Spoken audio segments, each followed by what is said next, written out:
All right, now I have the pleasure of being joined by Daniel Jeremiah from NFL Network. His Twitter handle at Move the Sticks, one of my favorite podcasts. And Daniel, you were talking about the Vikings in one of your most recent podcasts, and you talked about the cluster busters. Can you define what cluster busters means and how that applies to just this draft in particular? Yeah, I think there's a lot of guys that kind of traveling together. So you've got similar players, similar positions, similar grades. Mm-hmm. And so I think a lot of people look at the combine, for instance, they say, just go off the tape and you don't need to worry about anything else. Mm-hmm. Well, you can watch a tape and you give guys the exact same grade, and now you're trying to decide, okay, do I stack Jones over Smith or Smith over Jones? Well, you come out here to the combine, you get a chance to be around these kids, you get a chance to watch them work out in the same field doing the same drills, and that can be kind of a tiebreaker, so to speak, in these clusters. And understanding that, how much we were just talking a little bit before. Yeah. I mean, you watch so much film, right? How much of that is like overdoing it versus knowing that, okay, this guy is real? Because the more you look at it, the more you start poking. So how do you balance that out? Yeah, I mean, I think everybody has their different way of doing it. Mm-hmm. And for me, because I'm trying to get my arms around a big number of players early on, I kind of like, if it was painting, right, I'm going to take one coat of paint and put it over the whole thing, and then after that you get a chance to say, okay, now that I've got them kind of somewhat anchored on the board, I can go back in at this position and say, okay, I'm going to do a deeper study on these two guys. I'm going to try and figure these two guys out, who I like better. So that's how I go through the process, going back and getting a chance to do that. 324 players invited to the combine this year. What position group would you say is the strongest of the bunch? Yeah, I think every year it's receiver. I think we can push other positions, but it's just what the game gives us right now. Colleges are chucking the ball 4 and 5 wide, spread offenses. So every year we have just an enormous amount of wideouts.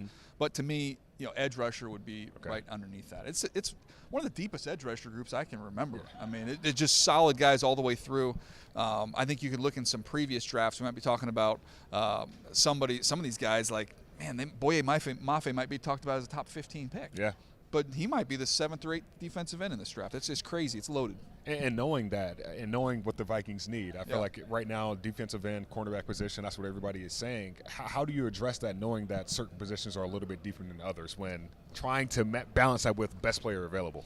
Yeah, I think that's something you do not only within the draft, but I think with free agency. And one of the best things you can do is use free agency to try and eliminate having yourself in a position where you have got to address one spot. So then you don't have to necessarily play that game. So we can line up and play tomorrow. We got guys.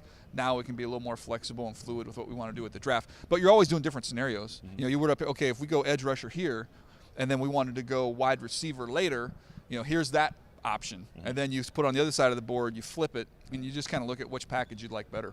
By the time we post this interview, Kevin O'Connell will have talked, Kwesi Adolfo-Mensah talked yesterday, and two guys that they don't have a proven track record, but a lot of fans are believing in some of the things that they said. How do you feel like what they bring in how do you feel like that will re-energize this team and re-energize this draft? I think you used the right word, like energize. Okay. Like this is, to me, this is incredibly smart guys. I've known Kevin for a long time, and he's a great dude. These guys are going to be able to identify or relate to these players. They're going to know, especially coming off of a Super Bowl win in Kevin's case, like what plays and what works, and believe in your eyes, trust your eyes of how you build a football team. So I think that energy is going to be contagious within that building. There's a lot of good pieces on that Vikings team. I'm doing the Charger games. I've seen them up close. Like, there are pieces in place. So I'm excited. I think they're kind of laying in the weeds right now. I don't think people are really thinking or focusing much on the Minnesota Vikings. I think they got some dynamic players, and I think they just added a dynamic pair to lead them. How do you balance that out, though, with what you want to do in free agency and the draft, understanding that you do have players already on this roster that can get you over that? I mean, this Vikings team, we're only one game from 500 the last couple of years. Yeah. No, I don't think that you look at this team and say that they have one of those glaring weaknesses like we were talking about. But I do think there are some big decisions to be made going forward in terms of forecasting out in the future, and I'm sure you guys have been talking a lot about it with Kirk. Just got to figure out what you want to do with Kirk going forward. And I've been joking around that Kevin, coming from the Shanahan tree, you have to pledge your allegiance to Kirk Cousins. It's part of the deal. You do not get your membership card unless you pledge your allegiance to Kirk Cousins. So we'll see how that goes forward. Lastly, how do you define success from this weekend? Like, there's no plays being called. There are meetings, there are drills, but how do you define success for this new regime for the Vikings? I think just getting to know these players as best as you can. You know, getting around them. I'm a big believer. Look, if you're working for a company, you're gonna go hire somebody. The more times you can get around that person, I think the better odds you have of hiring the right person, and in some cases not hiring the wrong person. Right.